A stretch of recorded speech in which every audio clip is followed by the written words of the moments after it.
ማይክ ታይሰን በቦክስ ታሪክ ውስጥ ካሉ እጅግ አስፈሪ፣ አወዛጋቢና ውስብስብ ስብዕናዎች አንዱ ነው። ከቀለበት ውስጥ ካለው ጭካኔና ከውጭ ከነበረው ውጣ ውረድ ጀርባ ብዙዎች የማያውቋቸው አስገራሚ ታሪኮችና ያልተጠበቁ ማንነቶች አሉት። እነሆ ስለ አይረን ማይክ ታይሰን ብዙ የማይታወቁ 10 ሚስጥሮች።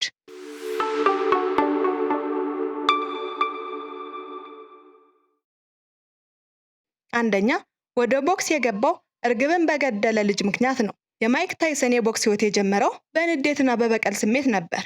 በልጅነቱ በጣም አይናፋርና ዝምተኛ ስለነበር በሌሎች ልጆች ይገፋ ነበር።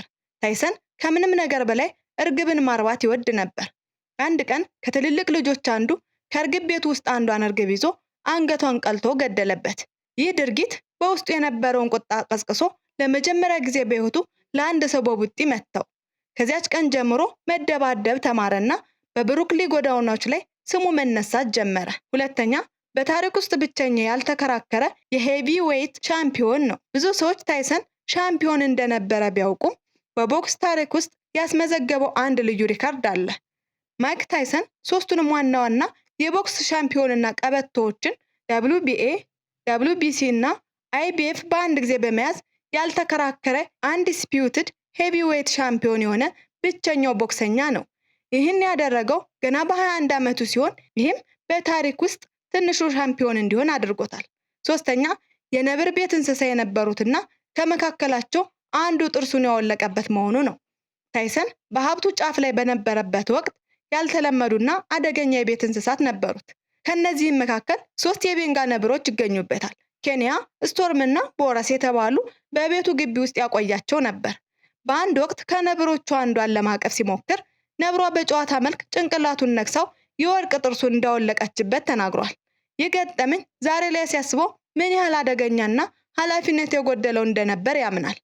አራተኛ፣ ፊቱን ያስነቀሰው በእስር ቤት ውስጥ ሆኖ ነው። ታይሰን መለያ ምልክት የሆነው በፊቱ ላይ ያለው የኦማሪ አይነት ንቅሳት በአንድ ወቅት በአስገድዶ መድፈር ወንጀል ተከሶ በእስር ላይ በነበረበት ጊዜ ይህንን ንቅሳት ለማሳረግ ወሰነ። በመጀመሪያ በፊቱ ላይ የልብ ምስሎችን ለማስነቀስ አስቦ የነበረ ቢሆንም የንቅሳት ባለሙያው ይህ በጣም ወንዳ ወንድ እንደማያስመስለው ሲመክረው ወደዚህ ተዋጊ ምልክት ቀይሮታል። አምስተኛ፣ ዘ ሃንጎቨር ፊልም ላይ ለመስራት የተስማማው እጽ ለመግዛት ነበረ። በ2009 ዘ ሃንጎቨር ፊልም ላይ የነበረው አጭር ሚና ለትወና ህይወቱ አዲስ በር ከፍቶለታል። በ2009 ዘ ሃንጎቨር ፊልም ላይ የነበረው አጭር ሚና ለትወና ህይወቱ አዲስ በር ከፍቶለታል። ነገር ግን በመጀመሪያ ላይ ፊልሙን ለመስራት የተስማማበት ምክንያት በጣም የተለየ ነበር።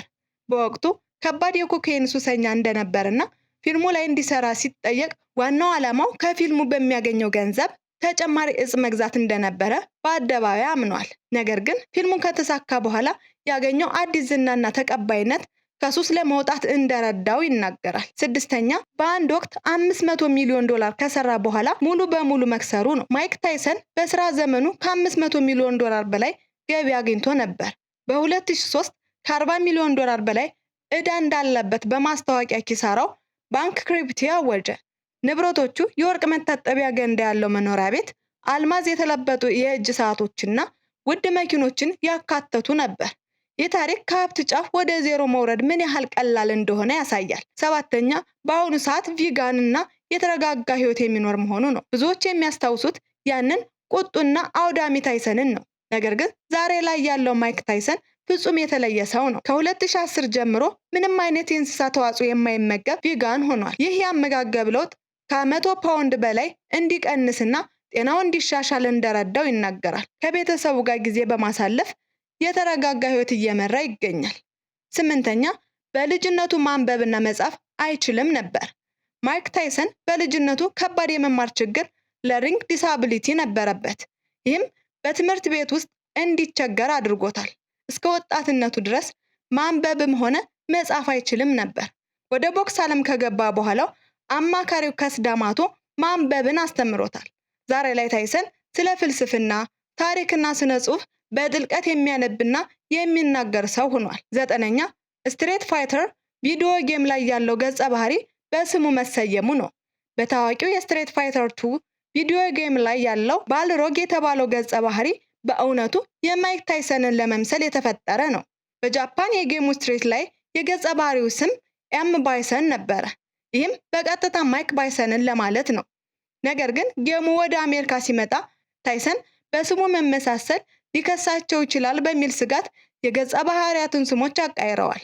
ስለዚህም ኤም ባይሰን የዋናው አለቃ ስም ሲሆን ቦክሰኛው ገጸ ባህሪ ደግሞ ባልሮግ ተብሎ ተሰይሟል። 10ኛ በአንድ ወቅት የኔልሰን ማንዴላ ንግግር አስለቅሶት እንደነበረ ነው። በእስር ቤት በነበረበት ወቅት ማይክ ታይሰን የኔልሰን ማንዴላን ሕይወት ታሪክ ሎንግ ዎክ ቱ ፍሪደም አንብቦ በጣም ተነክቶ ነበረ። ከእስር ከተፈታ በኋላ በ1990ዎቹ አጋማሽ ላይ ማንዴላ በአካል አግኝቶታል። ማንዴላም ለታይሰን አንተ የዓለም ሻምፒዮን ብቻ ሳትሆን ለብዙ ወጣቶች ተምሳሌት ነህ ሲለው ይሄ ያልተጠበቀ የክብር ቃል ታይሰንን በእንባ እንዳራሰው ተናግሯል።